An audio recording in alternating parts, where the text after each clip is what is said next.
सियासत का ब्रह्मास्त्र बनी मोदी योगी की जोड़ी। यूपी चुनाव से पहले जबरदस्त चर्चा छिड़ी। काशी में किया मोदी ने ऐसा ऐलान, विपक्ष हो गया अभी से परेशान। भक्ति की राजधानी काशी से राष्ट्र भक्ति का संदेश, छिड़ गया मोदी योगी की जोड़ी से विरोधियों में कलेश। ऑपरेशन सिंदूर पर कर डाला मोदी ने विपक्ष का चीरहरण। मोदी योगी की नीतियों की सुनाई दी विजय गाथा, हिल गए देश के गद्दारों के सारे आका। योगी ने भी लगाई मोदी के सामने ऐसी दहाड़, मचा दिल्ली तक सियासी घमासान। जिस जोड़ी को विपक्ष कभी चाय वाला और महंत कहकर ठहाकों में उड़ाता था, अब वही जोड़ी नए भारत की ताकत, गौरव और प्रतीक बन चुकी है, जिसकी झलक काशी में साफ देखने को मिली, जिसने सियासी पारा चढ़ा दिया है। क्योंकि काशी की धरती पर पीएम मोदी ने ऐसी हुंकार भरी है जिसने विरोधियों के माथे पर चिंता की लकीरें खींच दी हैं। इतना ही नहीं, योगी के लिए तो मोदी ने दिल खोलकर तारीफ की, और जो यूपी कभी अपराधियों का अखाड़ा था, आज वहीं से मिसाइलें बन रही हैं, ऐसा पीएम मोदी ने मंच से कहा। इसके साथ ही पीएम मोदी ने न सिर्फ यूपी की जनता को गर्व से भर दिया, बल्कि सपा कांग्रेस की राजनीति पर भी गहरे सवाल उठाए हैं, जिसने विरोधियों की हालत खस्ता कर दी है। यहां तक कि जो मोदी योगी के रिश्तों पर विपक्ष सवाल उठाता था, उनको भी मोदी ने मंच से जवाब दिया है। दरअसल काशी जो भक्ति की राजधानी है, वहां से मोदी ने अब राष्ट्र भक्ति का संदेश दिया।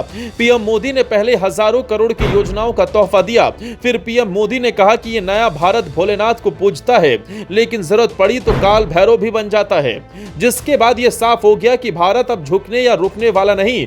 ये वो भारत है जहां आतंकवादियों को पहले पूजा की थाली नहीं, ब्रह्मोस मिसाइल मिलती है, और यही वो मिसाइल है जो अब लखनऊ में बन रही है। इतना ही नहीं, विपक्ष को दर्द कहां से हो रहा है, ये खुद पीएम मोदी ने जनता के सामने खोल कर रख दिया। ऑपरेशन सिंदूर, जिसने देश के गद्दारों के ठिकानों को ध्वस्त किया, जो भारत की सैन्य ताकत का जीता जागता उदाहरण बना, उसी ऑपरेशन पर विपक्ष ने सवाल उठाए, जिसका जवाब देते हुए पीएम मोदी ने इसे तमाशा करार दिया और सवाल दागते हुए कहा कि क्या सिंदूर तमाशा हो सकता है? क्या आतंकियों को मारने के लिए सपा से इजाजत लूं? जानकारों की माने तो यह सवाल विपक्ष के लिए काल बन गया है। देश की जनता, खासकर यूपी की जनता के दिल में यह तीर की तरह चुभ रहा है। मोदी के भाषण में भावनाओं का तूफान था, लेकिन तर्क और ठोस संदेश भी उतना ही स्पष्ट था। उन्होंने सेवापुरी के क्रांतिकारी इतिहास की चर्चा की, जहां हर घर में चरखा था और आज हर घर में विकास की रफ्तार है। उन्होंने साफ कहा कि अगर यूपी आज विकास की दौड़ में सबसे आगे है, तो उसके पीछे योगी सरकार का बुलडोजर मॉडल और बीजेपी की राष्ट्रवादी सोच है। अपराधियों को डर, युवाओं को रोजगार और आतंकियों को सीधा जवाब आज का यूपी है। मोदी ने यह भी कहा कि सेना पर सवाल, ऑपरेशन पर तंज और राष्ट्रभक्ति पर शक विपक्ष कर रहा है।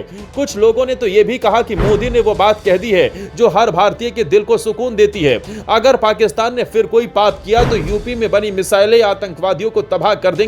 यानी अब भारत की जवाबी ताकत दिल्ली नहीं, यूपी से चलेगी। और ये कोई साधारण बात नहीं, ये उस राज्य का पुनर्जन्म है जो कभी जातिवाद, गुंडाराज और विकासहीनता से जूझ रहा था।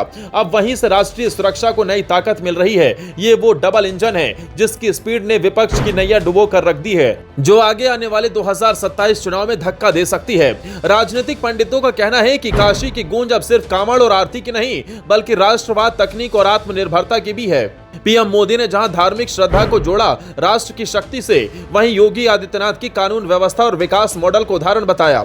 इसके साथ ही जानकारों ने भी कहा कि 2027 की चुनावी लड़ाई भले ही दूर हो, लेकिन ट्रेलर अब दिखने लगा है, और ये ट्रेलर इतना तेज, इतना दमदार है कि विपक्ष के पास न जवाब है न योजना। सपा और कांग्रेस को आज हर बात में दर्द है, क्योंकि जनता मोदी योगी की जोड़ी को सिराखों पर बिठा चुकी है। ये जोड़ी अब सिर्फ राजनीतिक नहीं, राष्ट्रीय गौरव का प्रतीक बन गई है, और जो इसे रोकने की कोशिश करेगा, उसे जनता ही काल बना देगी।